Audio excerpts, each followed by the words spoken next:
नमस्कार बच्चों, आज हम पढ़ेंगे कक्षा 7 विषय हिंदी परिवेश हिंदी पाठमाला पाठ संख्या 5 और पाठ का नाम है दीनू काका। क्या नाम है बच्चों पाठ का? दीनू काका। इसमें लेखक ने डायरी विधा का उल्लेख किया है कि प्रस्तुत पाठ है जो वो डायरी विधा में लिखा गया है। बूढ़े एक माली काका हैं, इसमें वो नितांत अकेले हैं, बिल्कुल अकेले रहते थे, परंतु सोसाइटी में मिलजुल कर रहने के कारण वहाँ के लोग उनके घर के सदस्य की तरह हो गए थे। लेकिन मकान मालिक के कर्कश व्यवहार ने सोसाइटी के बच्चों में एकता का भाव जगा दिया। वे अपने बूढ़े माली काका के लिए सब कुछ करने को तैयार हो गए। कौन था कि एक बूढ़े माली काका थे जो मतलब किराए के मकान पर रहते थे, और मकान मालिक जब उनसे लड़ने के लिए आया, पैसे लेने के लिए आया, तो बच्चों ने उनके इस तरह के व्यवहार को देखा और बहुत ज़्यादा दुखी हुए, और उन्होंने बूढ़े माली काका के लिए सब कुछ करने को वे सब तैयार हो गए। हाँ जी बच्चों, 2 सितंबर डायरी में लेखक ने क्या लिखा है उसके बारे में बताया गया है।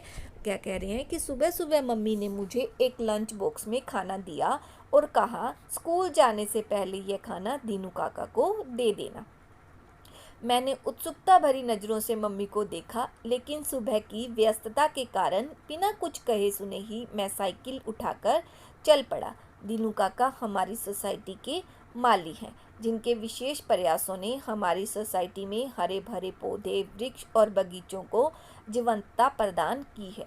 सोसाइटी के बीच बना हमारा उपवन हम सबका प्रिय बगीचा है।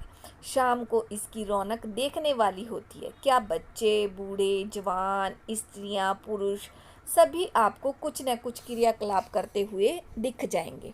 बूढ़े बेंचों पर बातें करते, जवान देश विदेश की बातें करते, बच्चे क्रिकेट खेलते, फुटबॉल खेलते, तो महिलाएं सैर करती। वो सारे बगीचे के दृश्य के बारे में बता रही हैं।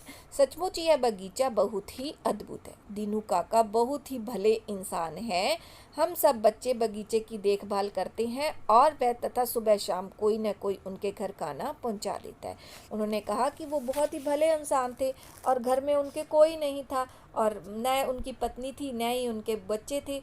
तो अभी क्या करते थे, आजकल वो थोड़े से बीमार थे, इसकी वजह से वो जो सोसाइटी के लोग थे उनमें से कोई ना कोई रोज़ उन्हें सुबह शाम खाना उनके घर तक पहुंचा देता था। शायद आज मम्मी की बारी होगी, तभी मुझे खैर आज मैं उन्हें खाना देने जैसे ही उनके घर पहुंचा तो एक सेठ उन्हें धमकाते हुए कह रहे थे, देखो मुझे तुम्हारी कोई बात नहीं सुनी। एक सेठ थे जो दीनू काका से लड़ रहे थे और उनको कह रहे थे कि मैंने तुम्हारी कोई बात नहीं सुननी है और मुझे तो अपने घर का किराया चाहिए, तुम यह घर चुपचाप खाली कर दो वरना अच्छा नहीं होगा।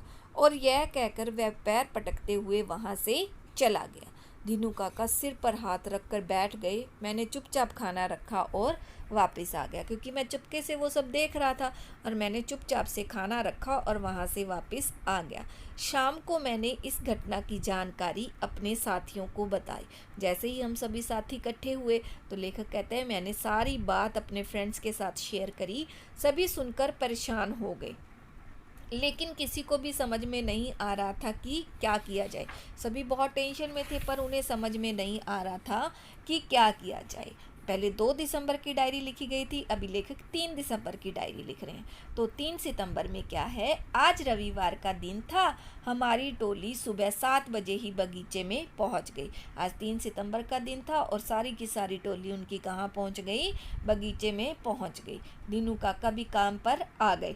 जो दीनू काका थे वो भी क्या हो गए, काम पर आ गए। वे चुपचाप क्यारियों में खुरपी से मिट्टी ऊपर नीचे करने लगे।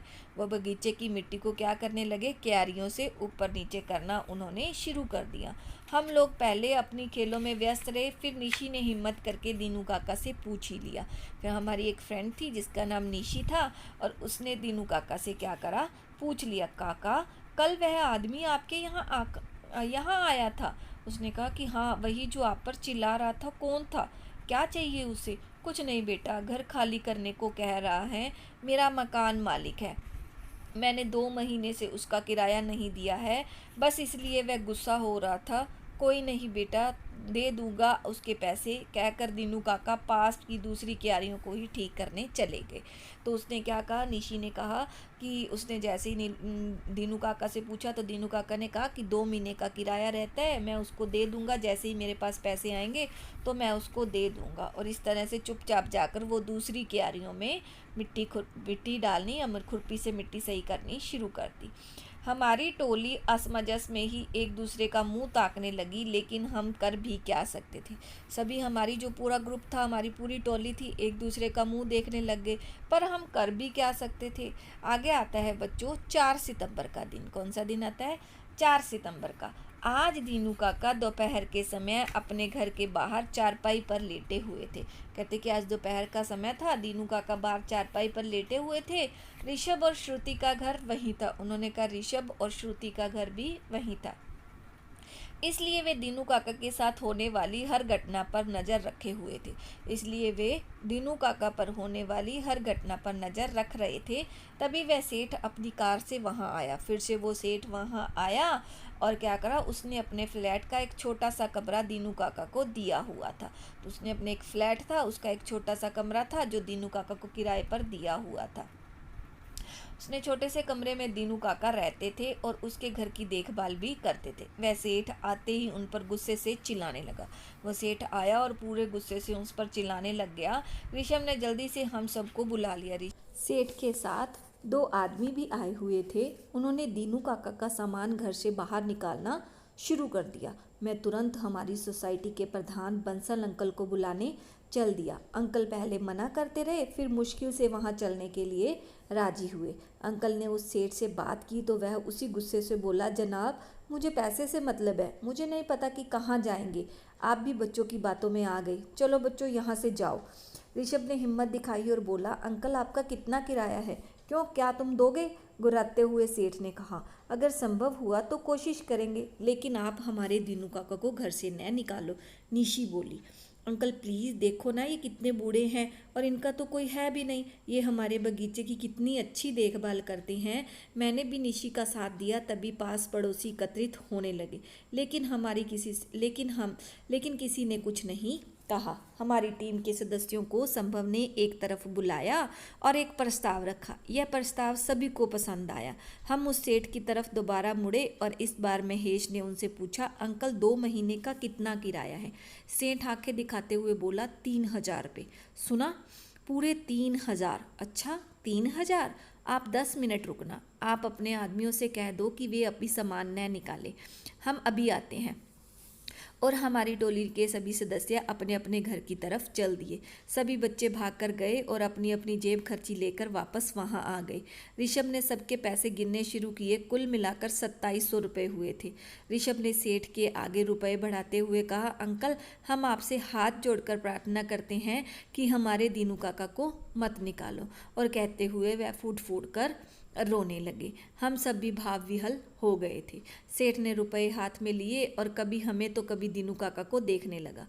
बांसा अंकल ने कहा, भाई साहब बच्चे दीनू काका से बहुत प्यार करते हैं, कृपया इनकी बात मान लीजिए, मैं आपको बाकी के पैसे देता हूँ। कहकर अंकल ने बाकी पैसे सेठ के सामने बढ़ा दिए। अरे भाई, तुम लोगों ने तो मुझे शर्मिंदा कर दिया। मैं इतना भी बुरा नहीं हूँ कि इन बच्चों के प्यार को देखकर सचमुच मैं गदगद हो गया। अब मैं ये पैसे नहीं लूँगा। मैं आज के बाद कभी पैसे लेने भी नहीं आऊँगा। दीनू काका, आज से तुम्हारा यह बेटा तुम्हारा ध्यान रखेगा। और यह कहकर सेठ ने दीनू काका के पैर छुए और वहाँ खड़े सभी लोग तालियां बजाने लगे। दीनू काका अपनी आंखों में खुशी के आंसू लिए सबको आशीर्वाद देने लगे। आज हमारे दीनू काका को हमेशा के लिए हमने पा लिया था। और इस पाठ के लेखक है बच्चों लक्ष्मी जैन। धन्यवाद बच्चों।